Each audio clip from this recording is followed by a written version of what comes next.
왜 이런 변화가 일어날까요? 바로 사람들이 전문 지식보다 전문가의 철학을 먼저 판단하기 때문입니다. 이 사람이 나를 진심으로 도와줄 사람인지 돈만 목적으로 하는 사람인지를 글을 통해 느끼게 되는 거죠. 그래서 글과 영상에 자신의 진정성이 담겨 있어야 되는 겁니다. 정보는 누구나 전달할 수 있습니다. 요즘 인터넷에 정보가 넘쳐나잖아요. 하지만 신뢰는 아무나 줄 수가 없습니다. 오직 진정성 있는 전문가만이 줄 수 있는 거죠. 그리고 그 진정성은 바로 글에 자신의 마음을 담을 때 전달됩니다. 반갑습니다. 스몰자이언츠입니다. 변호사, 세무사회계사, 변리사 등 다양한 전문가분들이 사자 마케팅과 함께 콘텐츠 마케팅을 통해 개인 브랜드 파워를 극대화해 나가고 있습니다. 저번 시간에 이어 네 번째 글쓰기 방법론 알아보도록 하겠습니다. 여기서는 해당 문제의 일반적인 패턴이나 진행 과정을 설명해 주시는 건데요. 하지만 단순한 정보 나열이 아니라 제가 본 사례 중에 이런 경우가 있었습니다 라고 하면서 구체적인 경험담을 곁들이는 거죠. 가정폭력은 오늘만 참으면 돼가 아닙니다. 제가 지켜본 바로는 한 번은 두 번이 되고 두 번은 10번이 됩니다. 실제로 제가 담당한 사건 중에 이런 식으로 통계나 이론이 아닌 생생한 현장 경험을 들려주는 거죠. 다섯 번째입니다. 전문적 정보와 개인적 철학의 결합입니다. 여기서 비로소 법 전문이나 세법, 절차 같은 전문 지식을 설명하세요. 하지만 단순히 나열하지 말고 왜 이런 법이 있는지, 이걸 어떻게 활용해야 하는지에 대한 자신만의 해석과 철학을 담아 주시길 바랍니다. 민법 제840조가 있지만 제가 늘 의뢰인분들께 말씀드리는 건 법 전문보다 중요한 게 있다는 거예요.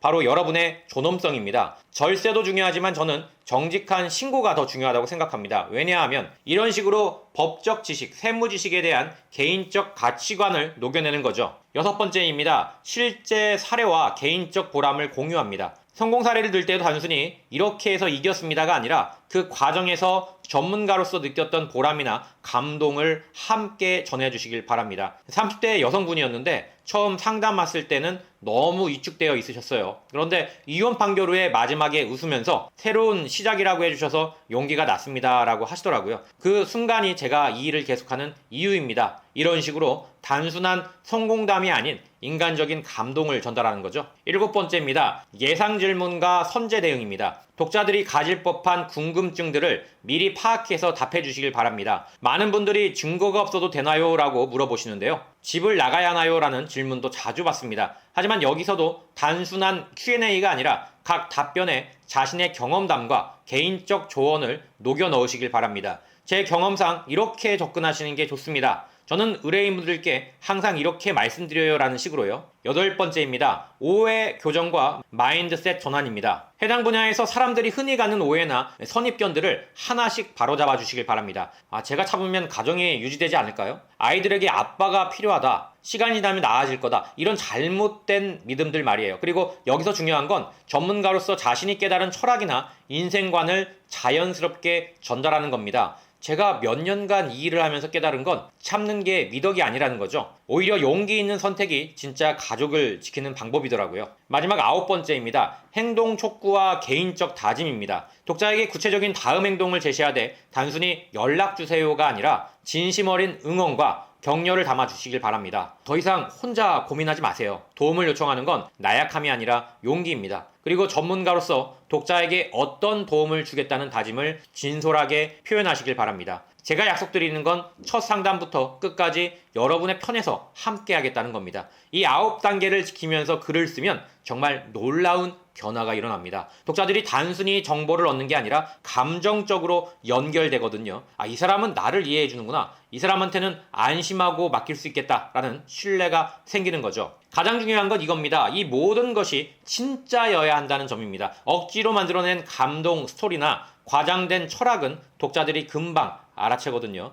정말 자신이 왜 이 일을 하는지, 어떤 마음으로 의뢰인을 대하는지, 어떤 가치관을 가지고 있는지를 솔직하게 표현해야 합니다. 처음에는 어색하실 수도 있죠. 이런 개인적인 이야기까지 써도 되나? 너무 감정적으로 보이지 않을까 하는 고민이 들 수 있거든요. 하지만 제가 단언하건대 이런 글이 훨씬 더 강력합니다. 똑같은 전문 지식이라도 누가 어떤 마음으로 전달하느냐에 따라 독자들에게 미치는 영향은 천지 차이거든요. 실제로 제가 컨설팅한 클라이언트들의 변화를 보면 정말 놀랍습니다. 어떤 변호사님은요, 월 두세 건 정도 상담 문의가 오던 게 이런 식으로 글을 바꾼 후에 월 20건 이상으로 늘어났습니다. 세무사인 클라이언트는 선생님 블로그를 보니까 정말 신뢰가 간다는 말을 자주 듣게 되었다고 하더라고요. 왜 이런 변화가 일어날까요? 바로 사람들이 전문 지식보다 전문가의 철학을 먼저 판단하기 때문입니다. 이 사람이 나를 진심으로 도와줄 사람인지 돈만 목적으로 하는 사람인지를 글을 통해 느끼게 되는 거죠. 그래서 글과 영상에 자신의 진정성이 담겨 있어야 되는 겁니다. 정보는 누구나 전달할 수 있습니다. 요즘 인터넷에 정보가 넘쳐나잖아요. 하지만 신뢰는 아무나 줄 수가 없습니다. 오직 진정성 있는 전문가만이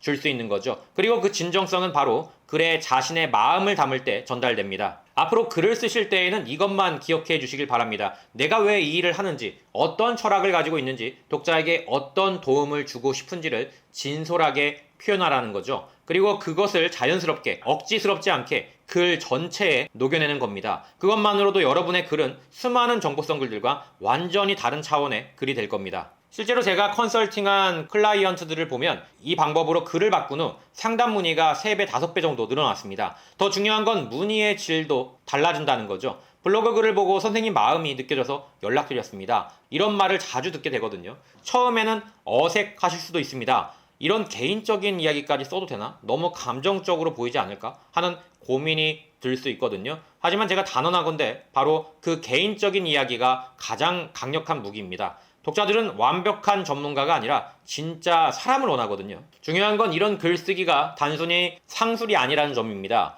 이건 전문가로서 독자와 진정한 관계를 맺는 방법이거든요. 일방적인 정보 전달자가 아니라 진심으로 도움을 주고 싶어하는 조력자로서의 모습을 보여주는 거죠. 이런 글을 쓰시는 분들은 실제로 의뢰인과의 관계가 더 좋아지십니다. 앞으로 글을 쓰실 때 이것만 자문해 보시길 바랍니다. 내 글에 내 마음이 들어가 있나? 독자가 내 진심을 느낄 수 있을까? 이 글을 읽고 나서 나를 신뢰하고 싶어 할까? 이 3가지 질문에 자신 있게 예라고 답할 수 있다면 그 글은 분명히 성공할 겁니다. 요즘 같은 시대에는 정보가 넘쳐납니다. 그래서 단순한 정보로는 차별화가 안 됩니다. 하지만 진정성은 다릅니다. 진정성은 복사할 수가 없거든요. 오직 그 사람만이 가지고 있는 고유한 무언가입니다. 바로 그 고유함을 글로 표현하는 것. 그게 진짜 통하는 전문가 글쓰기의 핵심입니다. 영상 내용이 유익했다면 좋아요와 구독하기로 격려해 주시길 바랍니다. 알림 설정 활성화로 새로운 영상을 가장 빠르게 만나보시길 바라고요. 전문가 브랜딩 전략을 더 자세히 공부하고 싶으신 분들은 제 저서 대형 로펌에도 밀리지 않는 변호사 세무사 생존 전략을 확인해 보시길 바랍니다. 전국 서점 어디서든 구매하실 수 있고요. 또한 사자 마케팅에 매월 엄선된 초월반 특별 과정에 흥미가 있으시면 댓글 영역의 신청서 링크를 이용해 주시길 바랍니다. 마지막까지 신청해 주신 모든 분들께 감사의 말씀 전합니다. 사자 마케팅의 스몰 자이언츠였습니다.